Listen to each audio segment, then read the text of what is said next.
Welcome to Bharosa news. Bulletin ముందుగా headlines. Nandyal check post సమీపంలో రెడ్డిగారి విందు రెస్టారెంట్ కేఫే చాట్ ప్రారంభం.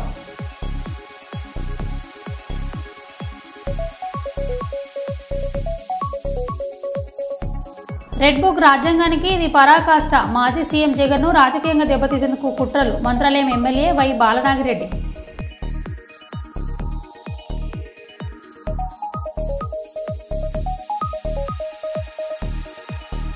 రామగుండం శాసనసభ్యులు ఎంఎస్ రాజ్ ఠాకూర్ గారి ఆగ్రహం.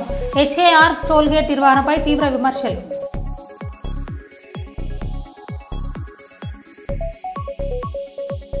పారిశ్రామిక ప్రాంత నిరుద్యోగ యువతకు ఉపాధి కల్పించాలనే సంకల్పంతో సింగరేణి సంస్థ మెగా జాబ్ మేళా.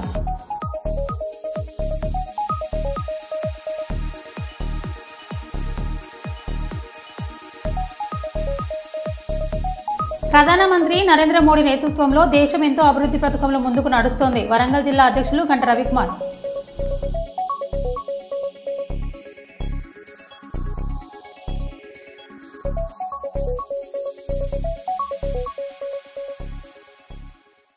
ఇక వివరాలకు వెళ్తే, శ్రీకాకుళం జిల్లా టెక్కెల్ టౌన్ ఎన్టీఆర్ కాలనీ పెద్దవీధి స్కూల్ సమీపంలో మెయిన్ కాలువ గత కొన్ని సంవత్సరాలుగా మురికి పట్టి నిల్వ ఉండడం వల్ల కొద్దిపాటి వర్షానికి రోడ్డుపై వరదలుగా ప్రవహిస్తున్న మురికి వ్యర్థాలు సంబంధిత అధికారులకు పలుమార్లు తెలియజేసి రికార్డు బుక్లో కూడా నమోదు చేయించినప్పటికీ ఎటువంటి చర్యలు లేనటువంటివి స్వచ్ఛ భారత్ జిల్లా కన్వీనర్ లింగరాజు చిట్టిబారికి ఆందోళన వ్యక్తం చేశారు. ప్రజలలో నిత్యం రద్దీగా ఉండే జంక్షన్ అయినా ప్రజల ఆరోగ్యంపై కంటికి రెప్పలా చూసుకున్న సంబంధిత అధికారులే ఇంత చిన్న చూపు చూస్తే చాలా దారుణం. ఇప్పటికైనా పంచాయతీపై అధికారులు తక్షణమే స్పందించి కాలువలో ఉన్న మురికి వ్యర్థాలను మట్టిని తక్షణమే తొలగించి పేద కాలనీ వాసులకు అంటువ్యాధులు బారిలో పడకుండా తగు న్యాయం చేయాలని ప్రజలు డిమాండ్ చేస్తున్నారు.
పాకిస్తాన్లోని ఖైరానాకు చెందిన ఐఎస్ఐ కమాండర్ ఇక్బల్ ఖానా కోసం గూఢచారం చేస్తున్న ఐరానాకు చెందిన నౌమన్ ఇలాహీ అరెస్టు చేసిన స్పెషల్ టాస్క్ ఫోర్స్ ఇతను ఎస్ఐఎస్ శిక్షణ కోసం 4 సార్లు పాకిస్తాన్ని సందర్శించాడు.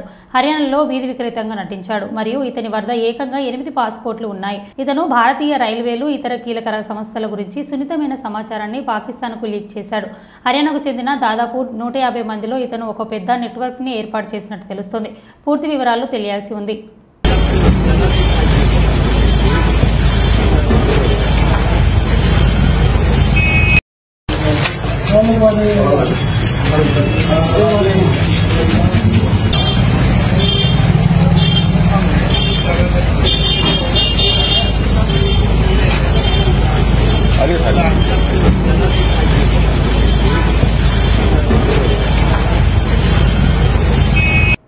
రామగుండం శాసనసభ్యులు MS Raj Thakur HKR toll gate నిర్వహణపై తీవ్ర అసంతృప్తిని వ్యక్తం చేస్తూ సమస్త ప్రజల ప్రయోజనాలపై చెబుతున్న నిర్లక్ష్యాన్ని తీవ్రంగా ఖండించారు. గత 12 సంవత్సరాలుగా టోల్ వసూళ్ల ద్వారా లాభాలు పొందుతున్న సంస్థ ప్రజల భద్రతకు అవసరమైన సర్వీసులు, రోడ్లు, ఇతర సౌకర్యాలు ఏర్పాట్లో విఫలమైందని ఆవేదన వ్యక్తం చేస్తూ ఎమ్మెల్యే మాట్లాడారు. లోకల్ ట్రక్స్ వాళ్ళకి ఫ్రీ ఎంప్లాయ్మెంట్ వాళ్ళు చేసుకునేటువంటి వాటి తర్వాత గోదావరి ట్రాన్స్పోర్ట్ పోయేటి, లోడింగ్ పోయేటి పోయినా కూడా వచ్చేటప్పుడు ఫ్రీగా ఇచ్చేటువంటి కార్యక్రమం చేయాలి. అవి చేయకుండా ఇబ్బంది పెట్టే కార్యక్రమాలు చేస్తా ఉన్నాను. ఇక్కడ పనిచేసే వరకు 12 సంవత్సరాల కింద ఒకటే జీతం, ఈ రోజు కూడా అదే జీతం. ఇవాళ హెచ్కేఆర్ వాళ్ళు గత 12 సంవత్సరాలుగా ఇక్కడ నిర్వహిస్తా ఉన్నారు. టోల్ ట్యాక్స్ వసూలు చేస్తా ఉన్నారు.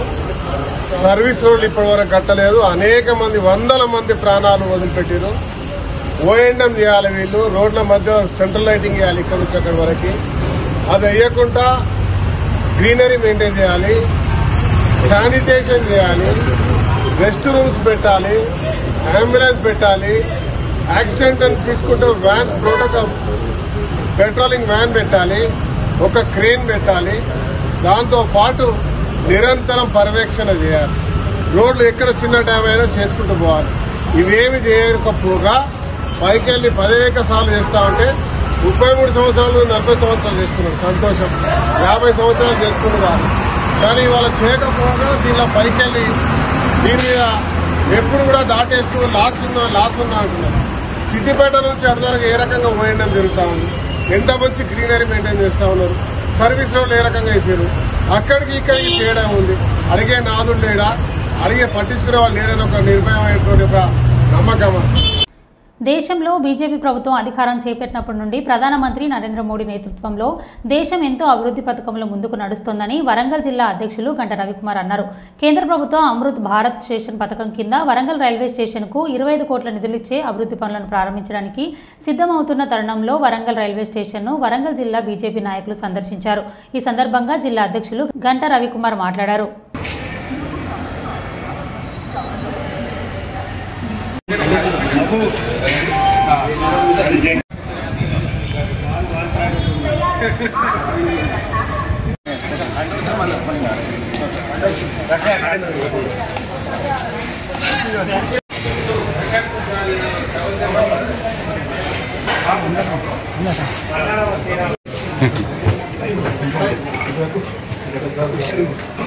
भारत माता की जय, भारत माता की जय. नरेंद्र मोदी गारी नरेंद्र मोदी गारी नायकत्వం, नरेंद्र मोदी गारी नायकत्వం. ఈరోజు నరేంద్ర మోడీ గారి ప్రభుత్వం 2014లో ఏర్పడిన తర్వాత ప్రజా రవాణా వ్యవస్థ పైన చాలా శ్రద్ధ చూపిస్తున్నారు. దానిలో భాగంగా భారతదేశంలోని ప్రతి ప్రాంతానికి కూడా రైల్వే లైన్ల నిర్మాణం కోసం బడ్జెట్లో ఎక్కువ కేటాయింపులు చేయడం జరుగుతుంది. దానిలో భాగంగా 2023 జనవరి 31న కేంద్ర రైల్వే శాఖ మంత్రులు అశ్విని వైష్ణవ్ గారు అమృత్ భారత్ స్టేషన్లో అనే ఒక కొత్త పథకాన్ని తీసుకురావడం జరిగింది. ఈ అమృత్ భారత్ రైల్వే స్టేషన్ల అభివృద్ధిలో భాగంగా దేశ స్థాయిలో 1275 రైల్వే స్టేషన్లను ఎన్నిక చేయడం జరిగింది. దానిలో భాగంగా తెలంగాణ రాష్ట్రానికి 38 రైల్వే స్టేషన్ల ఆధునికీకరణలో భాగంగా మన వరంగల్ రైల్వే స్టేషన్ను కూడా దాంట్లో సెలెక్ట్ చేయడం జరిగింది. దాంతో అమృత్ భారత్ స్కీమ్ బడ్జెట్ కింద 25,41,00,000 రూపాయలు రైల్వే బడ్జెట్లో ఈ స్కీమ్ కింద ఈ రైల్వే స్టేషన్కి అభివృద్ధి కోసం ఇవ్వడం జరిగింది. దానిలో భాగంగా ఆ నిధులతోని రైల్వే ఫుట్ఓవర్ బ్రిడ్జి దాదాపు 12 మీటర్లు మన తెలంగాణ రాష్ట్రంలోనే ఏ రైల్వే స్టేషన్లో లేదు. సికింద్రాబాద్ అతి పెద్ద రైల్వే ఫుట్ఓవర్ బ్రిడ్జి. అదేవిధంగా ప్రయాణికుల సౌకర్యార్థం ఏసీ వెయిటింగ్ హాల్, అదేవిధంగా జనరేటర్ సపరేట్గా రూము, అదేవిధంగా ఈ బ్యాటరీస్ రీఛార్జింగ్ కోసం సపరేట్గా ఒక హాలు. దాంతోపాటు సుందరీకరణలో భాగంగా రైల్వే స్టేషన్ ముందు కిలవరంగల్ యొక్క ఏకశిలాతోరణంపై ఉన్న కిలవరంగల్ ఫోర్ట్, అదేవిధంగా ల్యాండ్స్కేపింగ్, లైటింగ్, అదేవిధంగా వాష్రూమ్స్ యొక్క అభివృద్ధిని ఈ నిధులతో మనం చేసుకోవడం జరిగింది. ఎస్కలేటరు, ముఖ్యంగా ఎస్కలేటరు, దాంతోపాటు ఎన్ఎస్జి నాన్ సబర్బన్ గేట్ కింద ఈ 25,41,00,000 ఖర్చు చేయడం జరిగింది. దీనికన్నా ముందు కూడా కేంద్ర ప్రధానమంత్రి నరేంద్ర మోడీ గారు 18 కోట్లు ఇచ్చి రైల్వే స్టేషన్ని అభివృద్ధి చేయడం జరిగింది. నరేంద్ర మోడీ గారి ప్రభుత్వం తెలంగాణలోని రైల్వే స్టేషన్ల అభివృద్ధికి ఎలాంటి ఇక్కడ ప్రభుత్వం లేకుండా కాంగ్రెస్ పార్టీ వాళ్ళు ఎప్పుడు చెప్తుంటారు ఈ అభివృద్ధి మాదే అని. అది కాకుండా వారు ఇక్కడ బీజేపీ కేంద్రంలో ఉన్నా కూడా తెలంగాణ రైల్వే పనుల అభివృద్ధికి నిధులు కేటాయించడం జరుగుతుంది. ఇప్పుడు ఈ మీడియాను ఉద్దేశించి ఇవాళ భారతీయ జనతా పార్టీ పార్లమెంట్ అభ్యర్థి పోటీ చేసిన ఆరు రమేష్ గారు ఎక్స్ఎమ్మెల్యే గారితో మాట్లాడారు. వరంగల్ నరేంద్ర మోడీ గారి నాయకత్వంలో ఎన్నో డెవలప్మెంట్ కార్యక్రమాలు, ఉదాహరణకు రైల్వే తీసుకుంటే అప్పుడు డబ్బాలు తయారు చేసే ఫ్యాక్టరీలు దాన్ని మళ్ళా కోచ్ ఫ్యాక్టరీగా కూడా అప్గ్రేడ్ చేయడం, రావప్పను ఇంకా మొత్తం ప్రపంచ దేశాలలో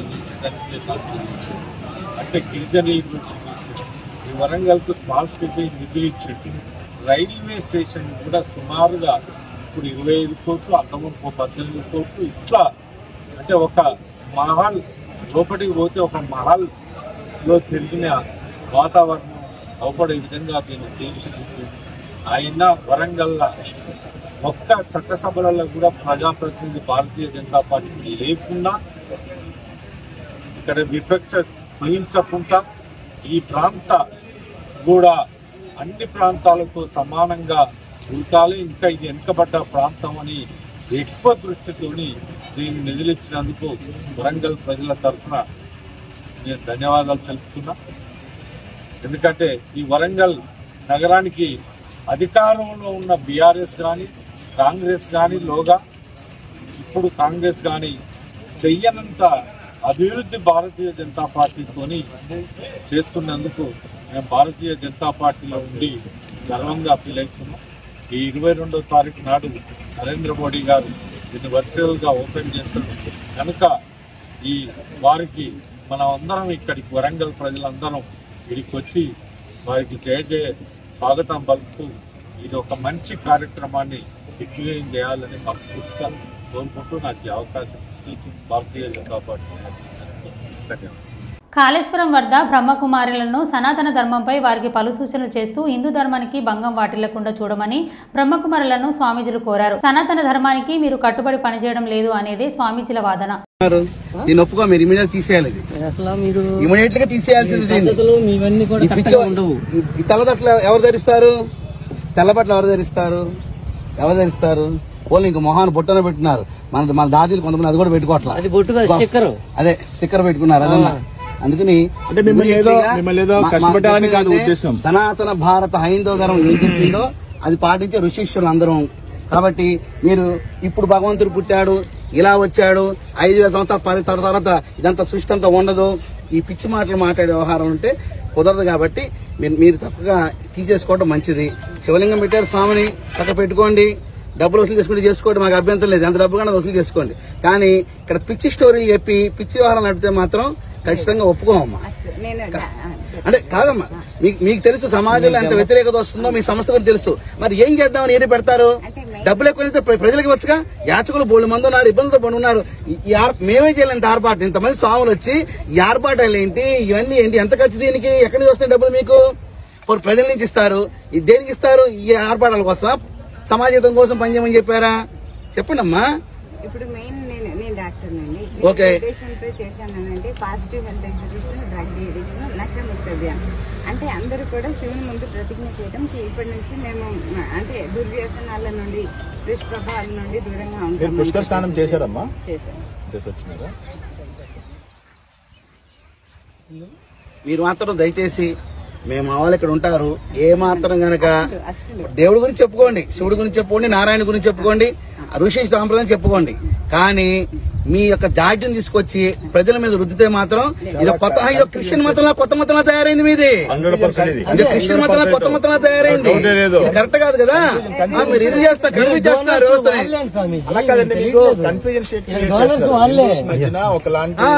సంప్రదాయం తీసుకెళ్తా ఉన్నారు. ఎందుకంటే మేమేమో వేదాస్ నుండి ప్రామాణికంగా తీసుకుని చెప్తా ఉన్నాము, మీరేమో ఏదో మీ స్టోరీలే చెప్తా ఉన్నారు. దానికి ఏమో వేద ప్రమాణం ఉండదు, ఏమీ ఉండదు, మీరు ఏదో చెప్పుకుంటా ఉన్నారు. దానివల్ల ఏంటంటే హిందూస్ లో ఇప్పటికే చాలా సాంప్రదాయస్ వల్ల డీవియేషన్స్ ఉన్నాయి. మళ్ళీ మీరు వచ్చేదో బ్రెయిన్ లోకి ఎక్కిస్తే ఉన్నది కూడా ఊడిపోయి వాళ్ళు.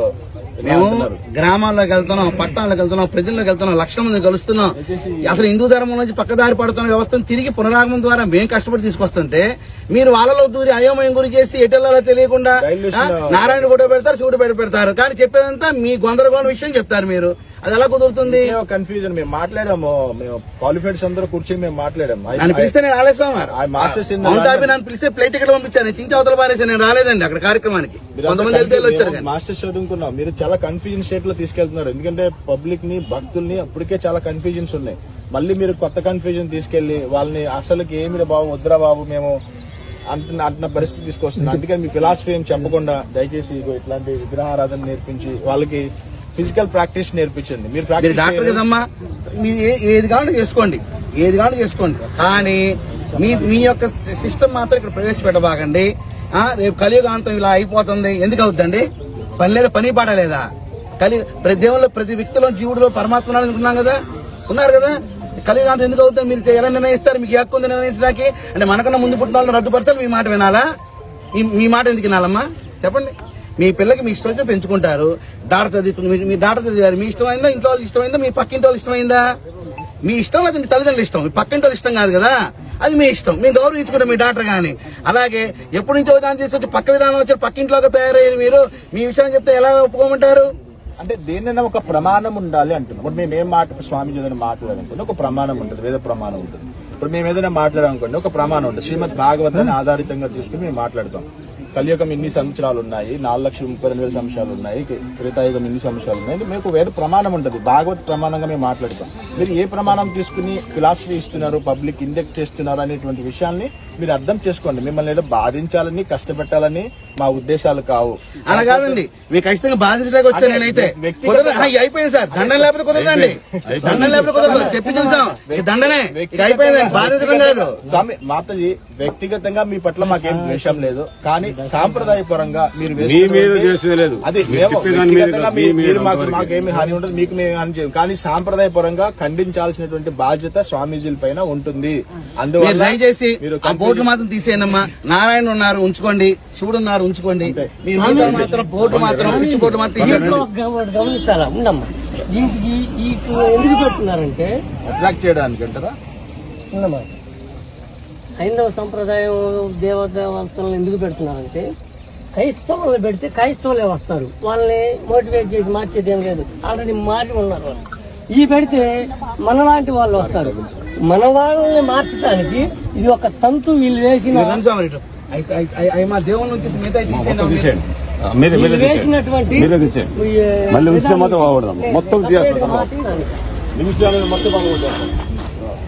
మనిషి వస్తారమ్మా.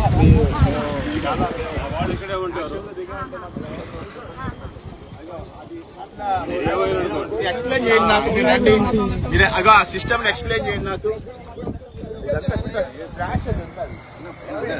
చూడండి మధ్యలో పెద్ద స్ట్రాష్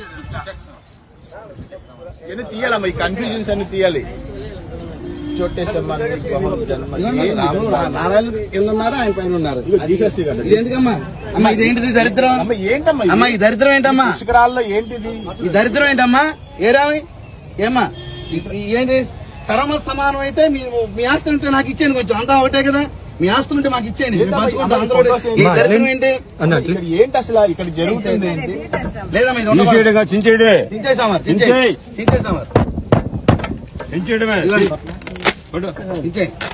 దరిద్రం ఉండకూడదు. యేసుప్రభు బొమ్మలు ఏంటమ్మా ఇప్పుడు ఈ ప్లేస్ లో? సాంప్రదాయం ఏంది, వ్యవస్థ ఏంది, యేసుప్రభు బొమ్మలు దేవుని పెట్టుకోండి. దయచేసి నమస్కారం చెప్తున్నాం. ఈ బోట్లు మొత్తం ఆలు పెట్టండి. 2 రోజులు మనం వాళ్ళు ఉంటారు రండి, మా వాళ్ళు ఉంటారు, వచ్చి అబ్జర్వేషన్ చేస్తారు. ఈసారి మాత్రం తేడా వస్తే మాత్రం కేసు నమోదు చేస్తాం, చట్ట ప్రకారం చర్య తీసుకుంటాం. యేసుప్రభు బొమ్మలు పెట్టారేంటి? ఏ దరిద్రం ఇది? ఎందుకమ్మా? ఎందుకని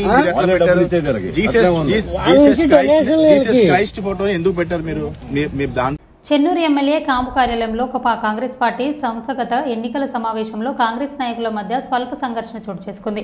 పీసీసీ మెంబర్ రఘునాథ్ రెడ్డికి మాజీ జెడ్పీఎస్ చైర్మన్ రాజిరెడ్డి వర్గానికి మధ్య తీవ్ర వాగ్వాదం జరిగింది. ఒకరినొకరు వ్యక్తిగతంగా దూషించుకున్నట్టు గొడవకు దిగారు. ఘటనా స్థలానికి చేరుకున్న పోలీసులు ఇరు వర్గాలను శాంతింపజేశారు.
నల్లమల్ల ప్రాంతం మాచార గ్రామం ఇందిరా సౌర గిరిజల వికాస పథకాన్ని ప్రారంభించడానికి విచేయనున్న తెలంగాణ ముఖ్యమంత్రి యనమల రేవంత్ రెడ్డికి అచ్చంపేట ఐఎన్టీయూసీ స్వాగతం పలుకుతూ అచ్చంపేట అంబేద్కర్ చౌరస్లో నినాదాలు చేసి ముఖ్యమంత్రికి స్వాగతం పలుకుతూ అచ్చంపేట ప్రాంతాన్ని ఎంతో అభివృద్ధి బాటలో నడిపించడానికి విచేస్తున్న ముఖ్యమంత్రి రేవంత్ రెడ్డి అదేవిధంగా మన అచ్చంపేట ప్రాంతం ముద్దుబిడ్డ ఎమ్మెల్యే డాక్టర్ చిక్కుడు వంశీకృష్ణ అచ్చంపేట ప్రాంతాన్ని ఎంతో అభివృద్ధి పథకంలో నడిపిస్తున్నందుకు వారికి ప్రత్యేక ధన్యవాదాలు. అచ్చంపేట ఐఎన్టీయూసీ తాలూకా అధ్యక్షులు మహబూబ్ అలీ, జిల్లా అధ్యక్షులు లక్ష్మణ్ నాయక్ మాట్లాడుతూ తమ ప్రాంతంలో ఎంతో అభివృద్ధి చెందుతుంది, అభివృద్ధికి కృషి చేస్తున్నాయి. అచ్చంపేట ఎమ్మెల్యేకి ఐఐటీయూసీ తరపున ప్రత్యేక ధన్యవాదాలు. ఐఎన్టీయూసీ నినాదంతో అంబేద్కర్ చౌరస్తాలో మారుమోగాయి. ఈరోజు మన నల్లమల్ల ప్రాంతానికి మన ముఖ్యమంత్రి రేవంత్ రెడ్డి గారు విచ్చేస్తున్న సందర్భంగా అచ్చంపేట ఐఎన్టీయూసీ ఆధ్వర్యంలో పెద్ద ఎత్తున స్వాగతం పలుకుతూ వారు విచ్చేస్తున్నందుకు ఎంతో ఆనంద ఉత్సవాలు